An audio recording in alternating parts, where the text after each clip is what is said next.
all of you. Today our lecture number is 16 and the topic is present indefinite tense. Present indefinite tense को simple present tense भी बोला जाता है और English language में totally 12 tenses हैं जिनमें से आज हम फर्स्ट वन को डील आउट करेंगे। ये आपके सामने मैंने ओवरऑल इसकी सारी समरी और डिटेल्स लिख दी हैं। सबसे पहले आइडेंटिफिकेशन पे आते हैं कि प्रेजेंट इंडेफिनेट टेंस की उर्दू लैंग्वेज में आइडेंटिफिकेशन कैसे की जाती है। That is quite simple. कोई भी सेंटेंस होगा उर्दू का जिसके एंड पे ता है, ती है, ते हैं, ता हों एट्सेट्रा, अगर ये वर्ड्स किसी भी सेंटेंस के लास्ट पे आएंगे तो वो जो सेंटेंस होगा वो प्रेजेंट इंडेफिनेट टेंस में फॉल करेगा।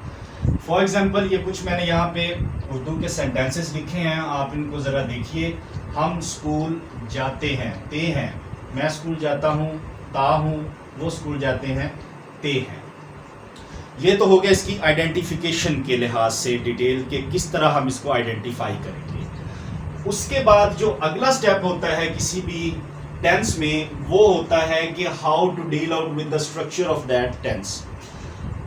इस टेंस का स्ट्रक्चर क्या होगा, यहाँ पे मैंने लिखा है सब्जेक्ट आता है पहले, उसके बाद जो हमारे पास वर्ब्स होते हैं उनकी रूट फॉर्म आती है, फर्स्ट फॉर्म आती है, क्योंकि हमारे पास इंग्लिश लैंग्वेज में first form, second form, third form और प्रोग्रेसिव फॉर्म आईएनजी के साथ और सिंपल फॉर्म होती है जिसमें एस और ईएस का भी इजाफा किया जाता है।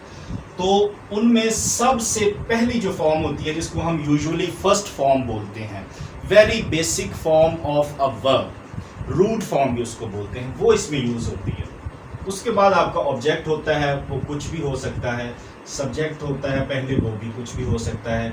अच्छा, अब सब्जेक्ट में आपका कोई नाम आ सकता है या इन प्रोनाउंस में से कोई सा भी प्रोनाउन आएगा, ठीक है। यही क्यों होंगे, क्योंकि ये सब्जेक्ट प्रोनाउंस हैं, यही प्रोनाउंस ऑलवेज सब्जेक्ट पोजीशन पे आते हैं, ठीक है। तो इसके स्ट्रक्चर को देखने से पहले आप सब्जेक्ट प्रोनाउंस को ज़रा देख लें, उसके बाद बहुत इजी हो जाएगा आपके लिए सेंटेंस स्ट्रक्चर को फॉलो करना प्रेजेंट इंडेफिनिट टेंस में। अच्छा, ये हमारे पास तीन तरह के प्रोनाउंस हैं और उनकी तीन तरह की कैटेगरी है। अब देखिए, पहली कैटेगरी जो है वो फर्स्ट पर्सन है, सेकंड पर्सन है एंड देन थर्ड पर्सन है। ये है सब्जेक्ट प्रोनाउन। ऑब्जेक्ट प्रोनाउंस भी होते हैं, पोजेसिव प्रोनाउंस भी होते हैं, ठीक है, और भी टाइप्स होती हैं। लेकिन हमारा जो फिलहाल ऑब्जेक्टिव है वो है सब्जेक्ट प्रोनाउन। सब्जेक्ट प्रोनाउन में फर्स्ट पर्सन में सिंगुलर भी होता है, प्लूरल भी होता है, इसी तरह सेकंड में भी ऐसे ही होता है, थर्ड में भी ऐसे ही होता है। अब फर्स्ट पर्सन कौन सा होता है, सिंगुलर होता है आई एंड प्लूरल होता है वही। इसी तरह सेकंड पर्सन है, सेकंड पर्सन में सिंगुलर यू है और यू का प्लूरल भी यू ही होता है। इसी तरह थर्ड पर्सन है, सिंगुलर फॉर्म उसकी होगी थर्ड पर्सन प्रोनाउन की, वो है ही, शी, इट और कोई भी किसी का नाम हो सकता है। और इनकी प्लूरल फॉर्म होती है इन सब की ही, शी, इट की दे, और अगर कोई एक नाम है तो यहाँ पे प्लूरल में एक से ज्यादा नाम हो सकते हैं। अब आइए सेंटेंस स्ट्रक्चर पे। अब सिंपल पॉजिटिव सेंटेंस होता है, सेंटेंसेस की अब टाइप आप देख लें, एक इंट्रोगेटिव होता है, एक नेगेटिव होता है, एक इंट्रोगेटिव नेगेटिव होता है। अब फर्स्ट वन पे चलिए जरा कि इसको कैसे फॉर्म करना है। आपने सबसे पहले आपने सब्जेक्ट लिखना है। सब्जेक्ट में आप कोई सा भी, जैसे मैंने बताया, नाम ले लेंगे या इन प्रोनाउन में से कोई सा भी प्रोनाउन ले लेंगे, ठीक है। इसको मैंने दो हिस्सों में डिवाइड कर दिया, ही, शी, इट और ये कोई सा भी नाम। ये एक कैटेगरी है सेंटेंस फॉर्मेशन में और बाकी सब एक कैटेगरी में है। अभी हम देखेंगे सिर्फ इन चार को निकाल के बाकी जितने भी हैं उनकी फॉर्मेशन मैं आपको बताऊंगा।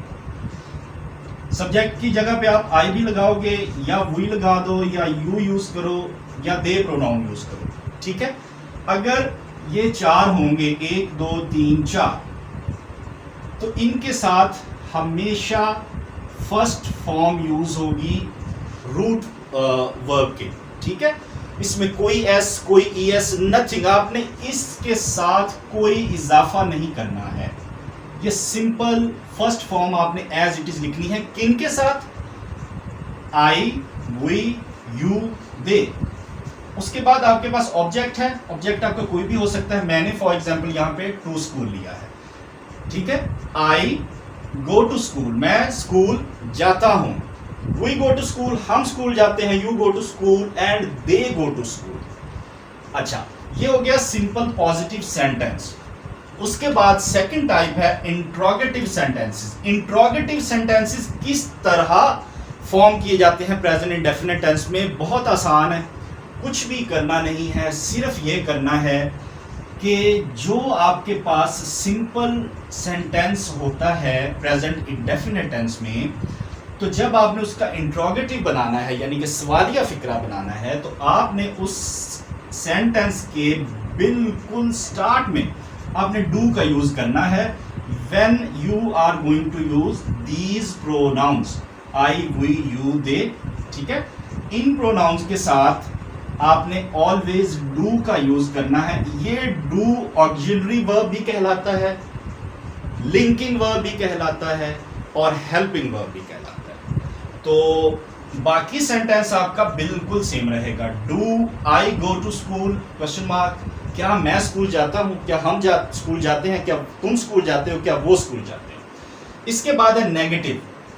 How to form a negative sentence in present indefinite tense, that is also very simple. You will have to use the subject, any one of those pronouns, ठीक है। आई, वी, यू, दे, और प्लूरल नेम भी हो सकता है किसी का। Then आपने डू यूज करना है and then not. Do not go to school, ठीक हो गया। ये वही है सिंपल पॉजिटिव सेंटेंस में आपने I, we, you, go to school use किया था। यहां पे आपने क्या किया, इसमें चेंजिंग की है कि डू नॉट को आपने इसमें इंसर्ट कर दिया है, तो आपका सेंटेंस जो है वो नेगेटिव में चला गया है। उसके बाद है इंट्रोगेटिव नेगेटिव। इंट्रोगेटिव नेगेटिव होते हैं, सवालिया भी होते हैं और मनफी भी होते हैं। इसमें आपने क्या करना है, इसमें आपने सवालिया बनाने के लिए आपको मैंने यहां पे बताया था कि हमने सबसे पहले डू यूज करना है, ठीक है।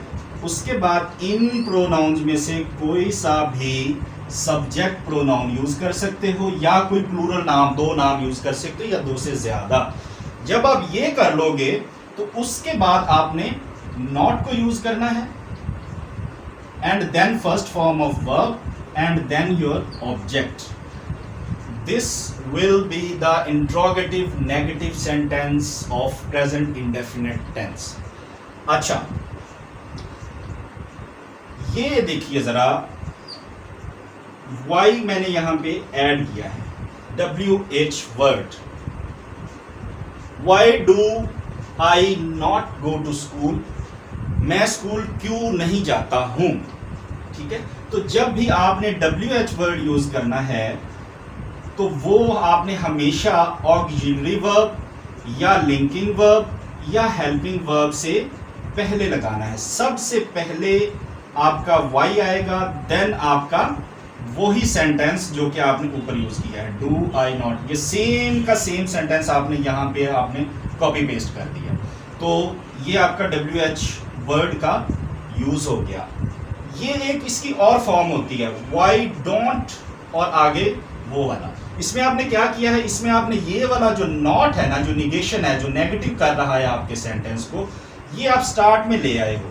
स्टार्ट में जब आप लाते हो तो आप हमेशा इसको कॉन्ट्रैक्टेड फॉर्म में लिखते हो, यानी कि आपने इसको why do not I, we, you, they go to school नहीं लिखना, ये याद रखना आपने। जब भी आपने नॉट को प्लेस करना है इस डू के साथ, तो आपने हमेशा इसकी कॉन्ट्रैक्टेड फॉर्म लिखनी है। नाउ यहाँ पे आइए कि हमने ही, शी, इट और कोई भी एक सिंगल नाम को कैसे यूज करना है। अच्छा, ये मैं आपको पहले ही बता चुका हूँ कि ये दो कैटेगरीज में इसको डिवाइड कर दें। अगर आपके कुछ प्रोनाउंस ऐसे हैं जिनके साथ ना एस लगता है वर्ब के साथ और ना ही ई एस यूज होता है, वो मैंने आपको बता चुका हूँ। आई, वी, यू, दे और एक से ज़्यादा नाम, जब भी ये सब्जेक्ट में आते हैं तो वर्ब के साथ ना एस लगता है ना ही ई एस लगता है। ठीक है, ये एक कैटेगरी हो गई, आपको बता चुका हूँ। अब देखिए वो कैटेगरी कि जिसमें सब्जेक्ट के साथ आप एस या ई एस का यूज़ करते हो, वो क्या है?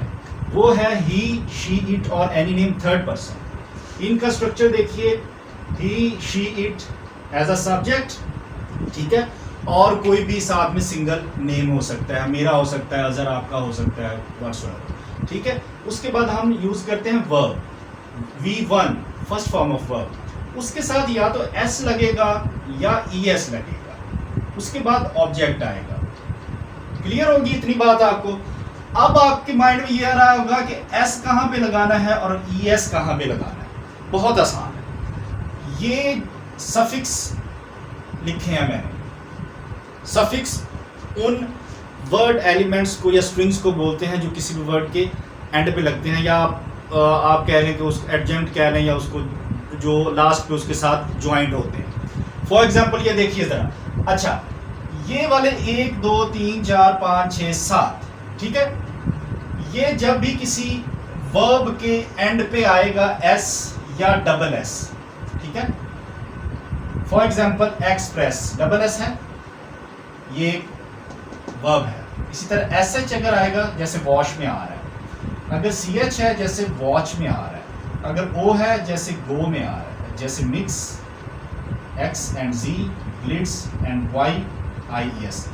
अच्छा, ये वाई का बड़ा स्पेशल केस है, बाकी सब अगर आएंगे तो इनके साथ आपने ई एस का यूज करना है, ठीक है। Add E S with verbs ending at these endings except Y. Y अगर किसी वर्ब के एंड पे आ रहा है तो आपने ई एस नहीं लगाना, सिर्फ आपने साथ में आई भी लगाना है। जैसे कि फ्लाई है, जब आप इसको यूज करोगे प्रेजेंट इंडेफिनिट टेंस में थर्ड पर्सन सब्जेक्ट के बाद, तो आप इसका वाई रिमूव करोगे और वाई की जगह पे लिखोगे आई ई एस, फ्लाइज। अब आए इनका यूज देखेंगे जी।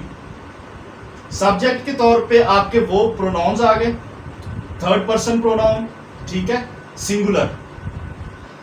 ही रीड्स बुक्स, वो किताबें पढ़ता है। अब रीड हमारी बेसिक फॉर्म थी, बेस फॉर्म थी वर्ब की, V1 हमारा था। जब हमने ही को यूज किया एज अ सब्जेक्ट, तो हमने बताया है आपको कि या आप एस लगाओगे या आप ई एस लगाओगे। अब आपने देखना है कि यहाँ पे एस लगता है या ई एस लगता है। अब रीड की एंडिंग किस पे हो रही है? डी पे हो रही है। डी इस लिस्ट में है? डी इस लिस्ट में नहीं है, तो इसका मतलब आपने जस्ट इसके साथ एस का इजाफा कर देना है, बाकी कुछ भी नहीं आपने करना। ही रीड्स बुक्स, आपका ऑब्जेक्ट आ गया। इसी तरह लाइक्स है, यहाँ पे देखें के ई पे एंड हो रहा है, ई इस लिस्ट में है? नहीं है, तो एस लगा दें। अगर है इसमें से तो आप ई एस का इजाफा कर दें। तो इसी तरह इट रेन्स है, और इसी तरह ये मैंने नाम यूज किया है अली गोज। अब ये देखें हमारे पास गो है, वो बेसिक फॉर्म है। गो किस पे एंड हो रहा है? ओ पे। ये ओ इस कैटेगरी में है जिसमें हम ई एस का इजाफा करते हैं, बिल्कुल है, तो इसलिए हमने इसके साथ ई एस लगा दिया। बाकी सेंटेंस वैसे ही है जैसे आपको मैंने पहले बताया। अब ये देखिए, ये तो हो गया सिंपल सेंटेंस, पॉजिटिव सेंटेंस। अब ये है इंट्रोगेटिव सेंटेंस। इंट्रोगेटिव कैसे बनते हैं प्रेजेंट इंडेफिनिट के? जैसे आपने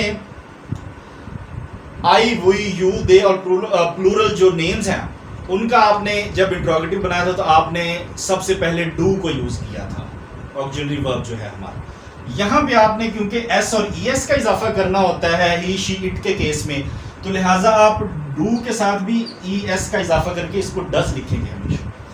डज, ही, शी, इट और एनी नेम।